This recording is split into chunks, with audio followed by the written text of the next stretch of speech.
जय श्री राधे। निरामय ज्योतिष के इस मंच पे मैं मृत्युंजय आपका स्वागत करता हूं।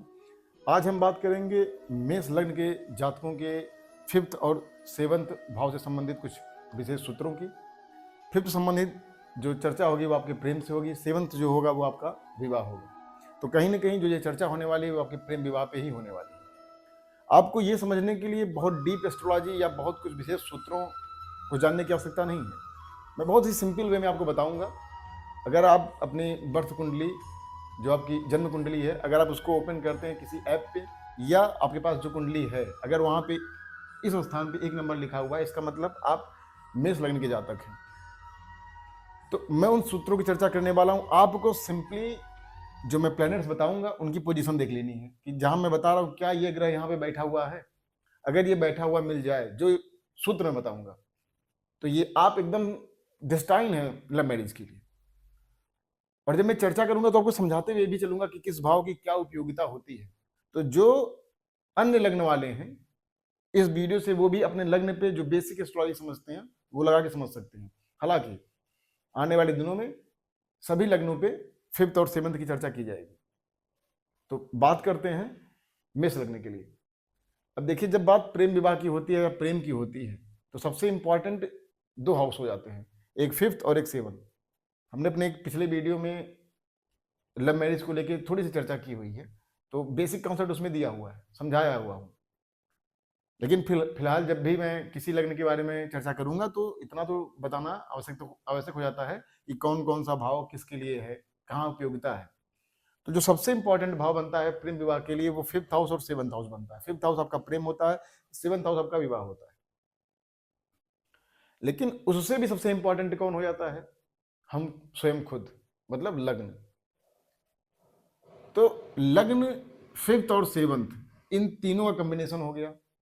और एक हाउस जो कुंडली में आपके डिजायर का होता है, आपके प्रॉफिट को होता है, आपकी इच्छा का होता है, वो होता है 11th हाउस, एकादश, जो आपके लॉब का भी होता है, प्रॉफिट का होता है। तो अब आप समझिए कि आपका first house, fifth house, seventh house और एकादश, मतलब इन 4 हाउसों की महत्वपूर्ण भूमिका होने वाली है। और जब बात इन हाउसों की होगी तो सिंपल सी बात इनके स्वामियों की होगी। तो मेष लग्न के लिए जो प्रथम हाउस का स्वामी है, मतलब लग्न का जो स्वामी है, वो मंगल बनता है। 1 नंबर लिखा हुआ मेष लग्न है, मतलब मंगल का स्वामी बनता है। जो 5 नंबर की राशि बनी हुई है फिफ्थ हाउस में, वो सिंह राशि बन रही है, तो इसका स्वामी होता है सूर्य। 7 नंबर, 7वां घर ये है और यहाँ पे 7 नंबर ही राशि लिखी हुई है, तो इसका जो राशि होता है वो होता है तुला, और इसका स्वामी होता है शुक्र। जो एकादश भाव बन रहा है, जो 11th हाउस बन रहा है, वो वहां पे हो रहा है कुंभ राशि, और उसका स्वामी होता है शनि। कुंभ राशि के लिए कारक प्लेनेट राहु भी होता है, मतलब कुंभ राशि के लिए 2 प्लेनेट कारक हो जाते हैं, एक शनि और एक राहु। और वैसे भी राहु को जब भी हम कोई प्रिडिक्शन करते हैं कुंडली में, तो हम राहु को छोड़ नहीं सकते हैं, ओवरऑल राहु को लेना ही पड़ता है। राहु चीजों को बना भी देता है और राहु चीजों को बिगाड़ भी देता है। तो लास्ट जब प्रिडिक्शन निकाल के सब फाइनल कर लिए होते हैं कुंडली में आप, तो उसमें राहु की स्थिति देखना आवश्यक बन जाता है, क्योंकि राहु एक जिद है, एक जुनून है, राहु एक एडिक्शन है, चाहे वो आपके लिए पॉजिटिव एडिक्शन हो चाहे नेगेटिव एडिक्शन हो। तो हमें यहाँ पे किन किन प्लैनेट को देखना है? मंगल को, सूर्य को, शुक्र को, शनि और राहु को। शनि सिर्फ इसलिए देखा जाएगा, हालांकि शनि डिले का भी कारक है, लेकिन यहाँ पे एकादश का स्वामी है, लाभ का स्वामी है, आपकी इच्छा पूर्ति का स्वामी, इसलिए शनि को देखा जाएगा। वरन शनि का जो कारकत्व होता है वो किसी चीज को डिले करने का ही है, स्लो करने का है, आलस्य का प्लेनेट है शनि। तो अब बात करते हैं उन योगों पे कि कौन से योग आपकी कुंडली में हैं। तो आप मान के चलिए कि आपकी लव मैरिज होनी है। तो देखिए, जो पहला योग है, सबसे इंपॉर्टेंट योग है, वो होता है लग्न और पंचम का स्थान परिवर्तन, या लग्न और पंचम का संबंध। लेकिन इनका संबंध कहीं और ना बने, सिर्फ 3 हाउस, सबसे इंपॉर्टेंट 3 हाउस। या तो लग्न का स्थान परिवर्तन यहाँ पे यहीं पे होगा, लग्न का स्वामी चला जाए फिफ्थ में, मतलब मंगल यहाँ पे चला जाए और सूर्य यहाँ पे चला जाए। ये पहली कंडीशन। अगर ये आपकी कुंडली में बन रहा है तो एक तरह से आप लव मैरिज के लिए डेस्टाइंड है। उसका कारण है कि जहां लग्नेश चला जाता है आदमी उसके लिए कोशिश करता है, अटेम्प्ट करता है। अब ये सिर्फ लव का तो है नहीं, प्रेम का है ही नहीं हाउस सिर्फ अकेले, ये आपके ज्ञान का भी है, आपके स्किल का भी है, आपके स्टार्टिंग शिक्षा का भी है, तो उसके लिए भी आदमी अटेम्प्ट करता है। लेकिन जब बात प्रेम की हो रही है तो कहीं ना कहीं जब लग्नेश पंचम में चला गया तो आप प्रेम के लिए अटेम्प्ट करेंगे, आप अपनी लाइफ का एक उद्देश्य बना लेंगे प्रेम को ही। और यही जब पंचमेश लग्न में चला गया, हालांकि वहां पे जाके सूर्य उच्च का हो गया, लेकिन ये एक मजबूत कारकत्व तो हो जाता है पंचम और लग्न का, तो ये एक लव मैरिज के लिए एक बेहतरीन योग बन जाता है शादी के लिए। अब पंचमेश और लग्नेश का संबंध कहां कहां पे बने, ये तो सिंपल कॉन्सेप्ट था। अब किस किस हाउस में बने कि हम मान के चलें कि इनकी लव मैरिज होनी है। अब सबसे इंपॉर्टेंट मैंने बताया था 3 हाउस, एक लग्न, एक पंचम, एक सप्तम, लेकिन आपकी इच्छा पूर्ति का एक एकादश भाव भी है। तो अब लग्न और पंचम का संबंध तो यहां से बन गया पहले पहले सूत्र में। दूसरा जो फार्मूला है वो 5th हाउस और 7th हाउस, मतलब यहां पे ही अगर आपका मंगल और सूर्य बैठ जाए तो एक कंडीशन ये बना देगा, यहां पे ही मंगल और सूर्य बैठ जाए तो एक सेकंड कंडीशन ये बना देगा। हालांकि यहाँ सूर्य नीच का, उसका नीच भंग हो रहा है, ये अलग चर्चा है, अलग चर्चा का विषय है, लेकिन एक कंडीशन ये बना देगा और एक कंडीशन आपका यहाँ पे है मंगल और सूर्य का। तो 3 कंडीशन बन रही है 5th में, 7th में और एकादश में। हालांकि यहाँ पे दोनों शत्रु राशि से चले गए हैं, लेकिन तब भी नेगेटिविटी लाएगा वो, 11th के लिए नेगेटिविटी लाएगा, लेकिन उसकी दृष्टि कहां पड़ रही है, पंचम में पड़ रही है। तो पंचम से रिलेटेड चीजों में दोनों वृद्धि देंगे, क्योंकि वो लग्न का भी स्वामी है और पंचमेश खुद अपनी दृष्टि पंचम में दे रहा है। तो मेष लग्न वालों के लिए ये पहली प्रायोरिटी थी जो मैंने बताया। एक तरह से 3 सूत्र हुए, लेकिन आप उसको एक समझिए, लग्न और पंचमेश से के संबंध से बनने वाला ये पहला फार्मूला था। दूसरी बात करते हैं जो अमूमन 5th और 7th के संबंध से देखा जाएगा। 5th का स्वामी यहाँ पे सूर्य हो गया, 7th का स्वामी यहाँ पे हो गया शुक्र। अब यहाँ पे आप लग्न को थोड़ी देर के लिए भूल जाइए, अब यहाँ पे सिर्फ 2 हाउस की बात होगी, 5th की और 7th की। 5th का स्वामी सूर्य, 7th का स्वामी शुक्र। तो चाहे इस हाउस में शुक्र बैठ जाए और यहाँ सूर्य बैठ जाए, तो यहाँ पे सूर्य और शुक्र का स्थान परिवर्तन हो गया, ये एक योग बना दिया कि आप लव मैरिज के लिए डेस्टाइन है। दूसरा क्या हो गया कि यहीं पे आके सूर्य बैठ जाए, शुक्र बैठा हुआ और सूर्य बैठ जाए, तो भी लव मैरिज के लिए बना दिया। यहाँ पे सूर्य के साथ शुक्र बैठ गया, स्वग्रही हो जाए, तो भी आप लव मैरिज के लिए। पहली कंडीशन क्या थी कि दोनों का स्थान परिवर्तन, सूर्य अकेला यहाँ पे नहीं, अगर सूर्य यहाँ पे अकेला बैठ रहा तो शुक्र का यहाँ पे बैठना जरूरी है, तो ये पहला कंडीशन हो गया।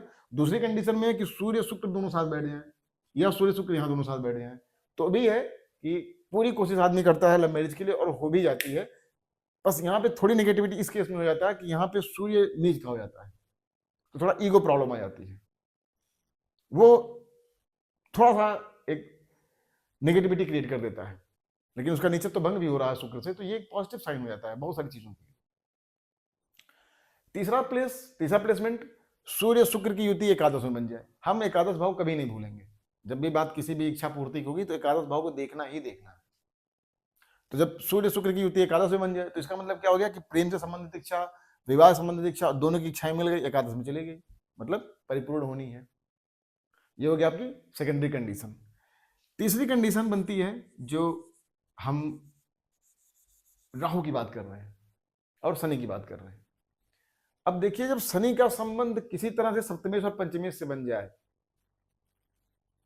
मतलब कुछ ऐसी कंडीशन हो जाए कि पंचमेश सप्तमेश शनि एक साथ बैठ जाए, वो किसी भी हाउस में बैठ जाए, मतलब पंचमेश सप्तमेश और शनि, क्योंकि अब शनि हो गया इच्छा का कारक।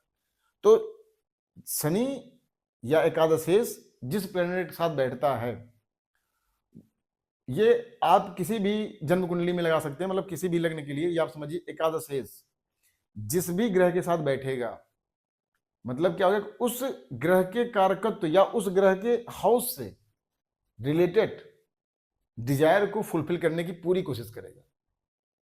तो यहां पे शनि एकादशेश है, लाभ का है, आपके डिजायर का है, आपकी इच्छा पूर्ति का कारक है। तो जब वो शनि और शुक्र के साथ बैठ जाएगा, मतलब जब शनि आपका शुक्र और सूर्य के साथ बैठ जाएगा तो क्या करेगा, अब वो बल किसको देगा, 5th और 7th को, मतलब वो पंचम और 7th की चीजों को पूरा करने में आपकी इच्छा देगा, और आपको जब इच्छा देगा तो आप उसको पूरा करने के लिए कोशिश भी करेंगे। और एक लास्ट प्लैनेट जिसपे हम बात कर रहे हैं राहु की। अभी हमने जो चर्चाएं की है उसमें भी हमने चारों प्लेनेट की बात की, भी राहु बचा था हमारा, अब राहु बच गया।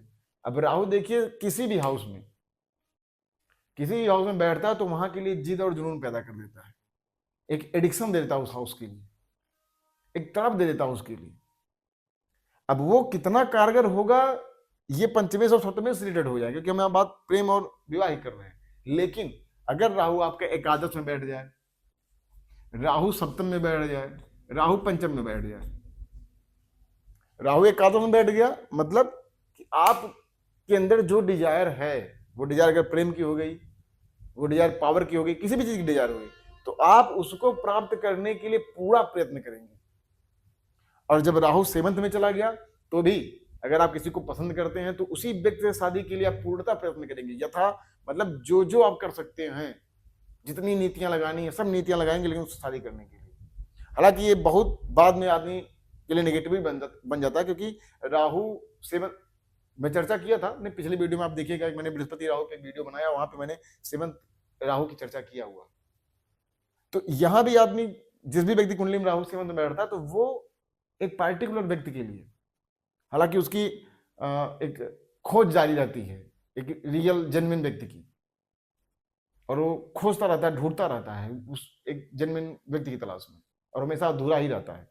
तो हालांकि राहु यहाँ पे है तो जिद जुनून देगा, तो आदमी इसलिए एक व्यक्ति को जिसके ऊपर रहेगा कि इससे शादी करनी, उसके लिए पूरा प्रयास करेगा। और यही सेम कहानी राहु फिफ्थ का देता है, यहाँ भी एक तड़प देगा प्रेम के लिए, तो यहाँ का तड़प अलग होगा।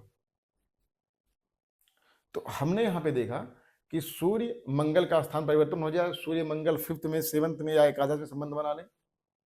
फिर सूर्य शुक्र जो सप्तमेश है आपका, उसकी कॉन्सेप्ट क्लियर है कि दोनों स्थान परिवर्तन कर लें, या दोनों फिफ्थ में या सेवंथ में या एकादश में संबंध बना लें।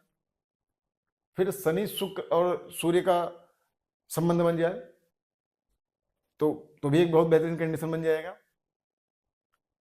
और जब ये कंडीशन बन रहा है तो एक दो अपवाद आपको मिलेगा। अपवाद क्या मिलेगा मैं आपको बता रहा हूं।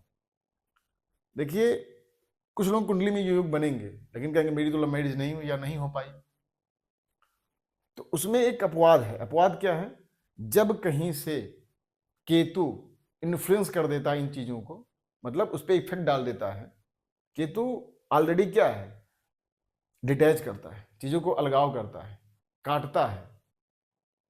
तो जहां केतु बैठ जाता है या केतु का संबंध बन जाता है तो वो थोड़ा सा क्या कर देता है, चीजों को निगेटिव कर देता है।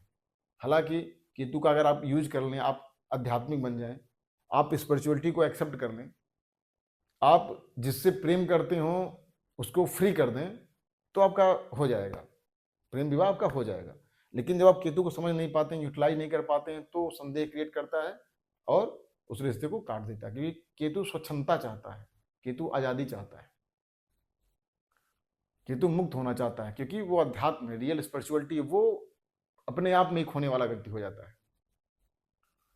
तो एक कॉन्सेप्ट ये है कि जब केतु कहीं से दृष्टि करेगा, अच्छा अब ये योग पावरफुल का बहुत ज्यादा बन जाता है जब इस योग में, जो योग मैंने बताया, इस योग में कहीं सुखेश की दृष्टि पड़ जाए और कहीं भाग्येश की दृष्टि पड़ जाए। सुखेश चंद्रमा, भाग्येश बृहस्पति, मेष लग्न के लिए अभी हमने चर्चा की, मेष लग्न वालों के लिए। ऐसे ही आने वाले दिनों में चर्चा करेंगे बाकी सभी बचे हुए लग्नों के लिए। खूब प्रसन्न रहिए, खूब मस्त रहिए, निरामय ज्योतिष बने रहें। जय श्री राम।